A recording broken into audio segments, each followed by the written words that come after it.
We're here at Whitmore Canyon Overlook in Arizona, overlooking part of the Grand Canyon. This is insanely cool, and we're here with the 2024 Polaris XPEDITION ADV. This is a new overlanding rig from Polaris, and right now I'm gonna go through 5 things I love about it, 5 things I hate about it. Let's jump right in.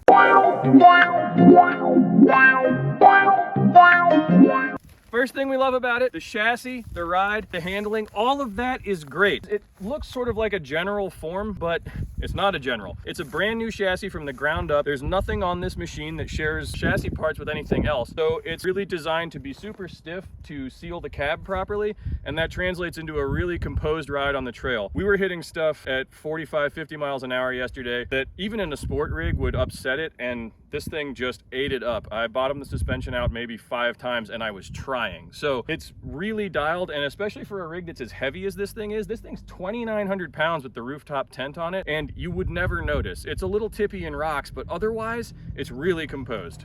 Thing number 2, the interior is bananas. This is a new level of quality for Polaris. They've really pushed the boat out on this one. Razor XP that we drove last month was fantastic also, but this is a different level. These seats are really comfortable. I spent 8 hours, 100 miles in them yesterday, and I never felt it. They're just supportive, and they hold you where you want to be without being overly restrictive. And the seating position is great too. You feel much more like you're in a truck or an SUV than a side-by-side. It's hard to quantify, but it's there. You feel like well cradled. This is locking storage in the center console. That's huge. There's a USB connector and a 12-volt adapter in there for your power charging. The center console is beefy. None of this feels cheap. The other thing that we love, flip out windshield. That's pretty cool. And it seals right back up so the air conditioner works. Brings me to the next thing. It has HVAC. We ran this all day yesterday, never skipped a beat, kept us cool. It's 100 degrees in the desert right now, and that was never a concern. Windshield wipers, you know, got the big Polaris Ride Command display that we've talked about loving before.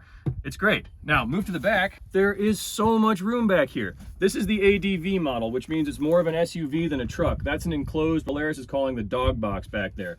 There's no separation, but that's your cargo area. And then up here, you can either have 3 passengers across the back, which is a first for a UTV. You can have 5 passengers in it total, or flip the seats up and you have all of this flat storage, and you can get accessory rails that go in there to like strap down a cooler or whatever.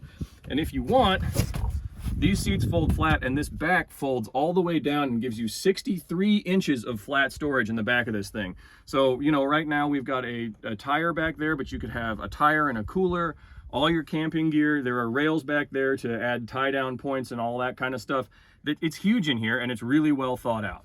Before I get to thing number 3, I need you to do me a favor. Stop what you're doing, pause the video, go down there, like, comment, and subscribe.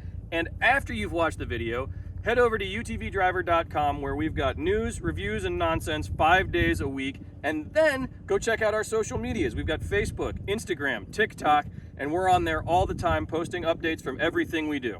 Thing number 3, right down here, this rig has throttle control modes. I can't tell you how huge this is. I told any Polaris engineer who would listen to me how much I like this setting. Now, Razor XP didn't have them when we tested it last month. We wished it did. This one does. So in comfort, it's your throttle application as gentle as it can possibly be. It's really, really smooth. It's soft. You're not going to win any races in comfort mode. But if you're in rocks or you're carrying around sensitive cargo, that stops the whole rig from herking and jerking when you're on and off the throttle a bunch. Now, standard mode is just that. It's standard. It's snappy throttle response, but it's not too aggressive. It's for driving down a flat trail or driving around your farm or whatever. It's very good. Now, sport mode puts the drive-by-wire throttle into its snappiest position. Sport mode's great because the transmission and the engine are now in their snappiest form. Power hits pretty much immediately. This thing is geared super low, so with a really aggressive throttle response and the low gearing, it's actually pretty sprightly for a rig that weighs this much. Love that. Thing number 4, the brakes on this rig are great. That is huge for Polaris. Again, last month we complained about the brakes on the Razor XP. We didn't like them very much. The feel wasn't great. The bite wasn't awesome. These are completely different. These brakes are from the same platform that the Pro R rides on. They're solid rotors, they're bigger, and this is a unified automotive style hub, so it's really durable. All day yesterday, going 45, 50 miles an hour on the trail in a 2,900 pound rig, we never wanted for braking power. Come to a G-out that you didn't see and yard on the brakes, and this thing comes to a stop with authority. And better than that, there's enough pedal feel that you can modulate so you don't just go into a slide. They're really good. We wish Polaris would put these on every rig they make. Thing number 5, we got a rooftop tent up here. First time on a UTV from the factory, a rooftop tent. Now, it does come from Polaris's accessories catalog. You can't just order this thing with the rooftop tent from the factory, and it's an extra $2,000. But if you've priced rooftop tents lately, you know that's a really good deal. And Polaris designed this rig specifically to accommodate a rooftop tent. The roof is flat, so it's really easy to get a roof rack up there, which can then carry your rooftop tent or all manner of other stuff. And the coolest thing about the rooftop tent, aside from your ability to sleep wherever you are, is that it doesn't really affect the handling negatively. It's 130 pounds, so yes, there is more weight up high, but we really sent it through some really sticky stuff yesterday, and I never thought, gee, I wish I didn't have a rooftop tent up there. Then last night, we unfolded it, took about 5 to 10 minutes to set up, and that was completely uninitiated. We had no idea how to do it. And then there's a huge firm sleeping pad up there. There's plenty of ventilation. If you want it, you can close it down and warm it up if you want that. It's great. All right, that was 5 things we loved about it. Now for the part you've all been waiting for, 5 things we hate about it. And number 1 is nitpicky. Number 1 is these window switches right here. This thing has power windows, which is awesome. But I don't know if it's just the way my brain is wired, but I want that to be my driver's side front window and that to be my passenger side front window. But that's the driver's side rear window. To get your passenger side front window down, you got to come all the way over here, and then passenger side rear is there. Maybe it's because I come from Toyotas where they're stacked on top of each other, but I want the front windows to be one side, the back windows to be the other. Just me. Number 2, the noise, vibration, and harshness in here are a lot. The engine is loud. Now, this is supposed to be a comfortable side-by-side, and it's supposed to be a side-by-side that gets overlanders who come from trucks into side-by-sides. And honestly, it doesn't bother me because I've driven a lot of other sport rigs that are way noisier, but the NVH in here is really quite alarming when you think about how it's got full sealed cab, and it has HVAC, and it has a really good stereo, and a bunch of other stuff.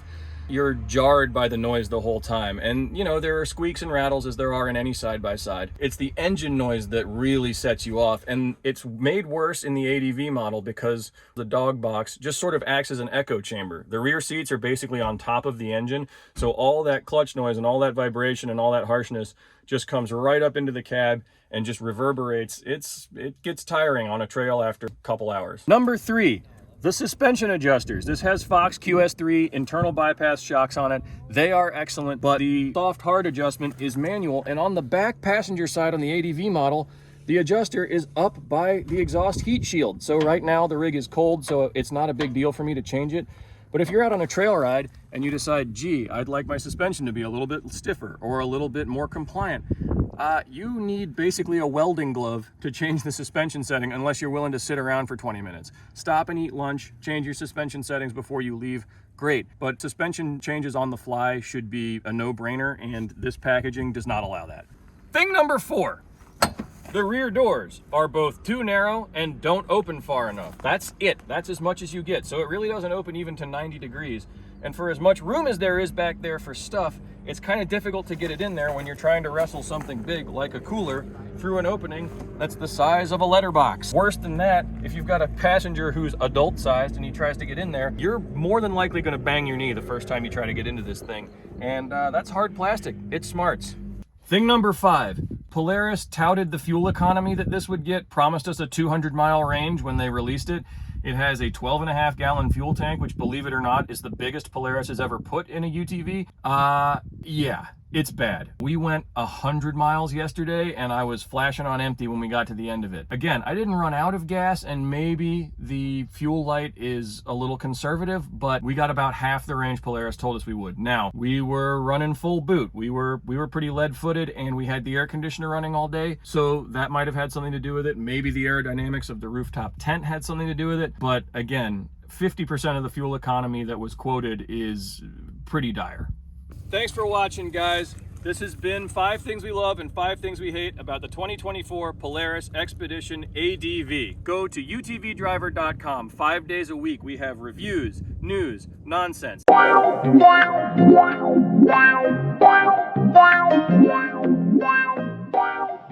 And then go check out our Facebook page, our Instagram, our TikTok for updates from our social media 5 days a week, or 7, or 10. Whoop, whoop. Gonna do that one again. Hold on.